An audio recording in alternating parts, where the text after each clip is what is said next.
Law enforcement veteran Derrick Dotson knows all too well that interactions between police and youth can end badly. His perspective as a black officer means he's experienced both being on the front lines of law enforcement and being subject to devastating repercussions of use of force. It was in the wake of the tragic deaths of multiple black Americans in 2020 that Dotson was inspired to write this book you're looking at right now, The Police and Me, something he hopes can help both children and officers. And he joins me now. Thank you for coming into the studio. Thank you for having me. So you said it was in 2020 that you knew you wanted to write this book. Right. What were you seeing that led to you saying, I got to write a children's book? Well, initially, it was a lot of the parents. It was a lot of parents that came to me saying that they didn't know what to tell their children in regards to how to interact with police because they didn't know what to do themselves. And with that being the case, I thought about it and I said, you know what, they should know these types of things. And at the same time, I had kids coming to me, teenagers also, saying, I don't want to get my license because I don't want to get pulled over. Yeah. And that's black, white, brown, tan teenagers. And I wanted them to know the things that I know so they would be safe in these situations and have those situations remain as uneventful as possible. So I'll give you guys kind of an idea what the book is about. The Police and Me, it's a story about a young boy who is very nervous when the police pull his dad over. What is the goal as it relates to what you hope kids learn from reading this book? Well, spoiler alert, that's about me and my son, Duke. He's Really? He's 4 years old in real life. I made him 6 years old for the book so we could have better dialogue. Oh, yeah. And so, but what I wanted people to learn from the book specifically is, who the police are, what they do, and the biggest takeaway in the book is how to interact with police as safely as possible. And the thing is that adults don't know this type of thing. Parents don't know, and the opportunity to be able to read to a child, and then at the same time you learn. That's the win-win right there. It's a crazy situation. These two roles that we're in as folks. The book is not just for children; it's for police as well. Yes. What role do the officers play in promoting positive interactions with citizens on a daily basis? Well, first of all, it should be all about empathy. We have to be able to see from each other's point of view. One of the things I'm doing is I have an ambassador program that I'm launching nationally.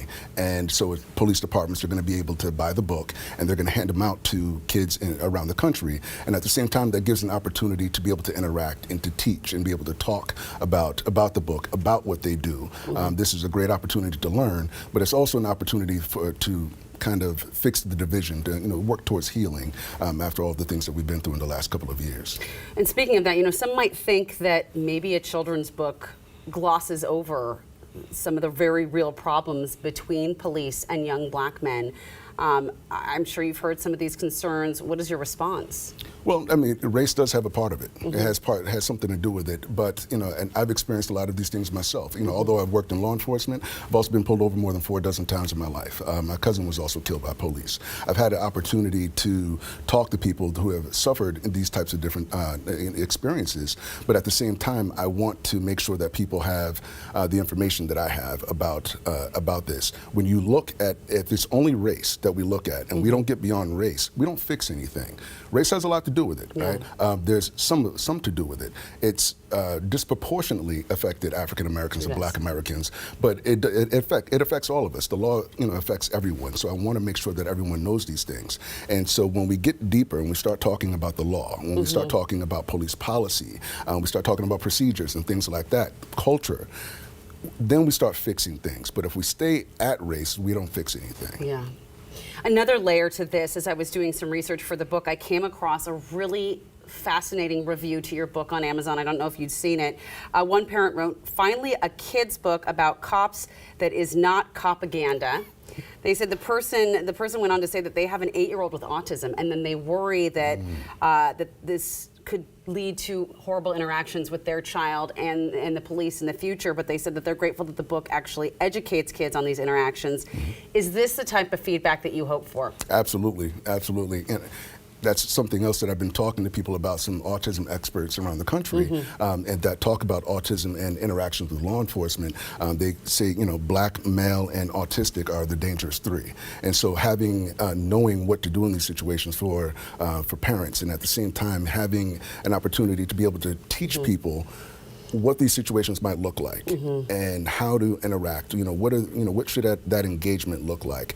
I'd like to talk about People talk about respect. I like to talk about courtesy. Okay.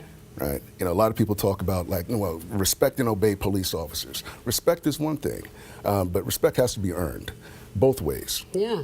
Courtesy is something that we can all do. As human beings, we should all be courteous to one another. We can be kind. We can be polite. We can acknowledge, hey, you have a hard job. Yeah. And that officer can look at, this might be a scary situation for you. Yeah. And we look at that, and I think when we start there, and I think we could go a lot further, a lot faster if we just start with a little bit of empathy and a little bit of courtesy. We can all give courtesy. What Absolutely. A great lesson.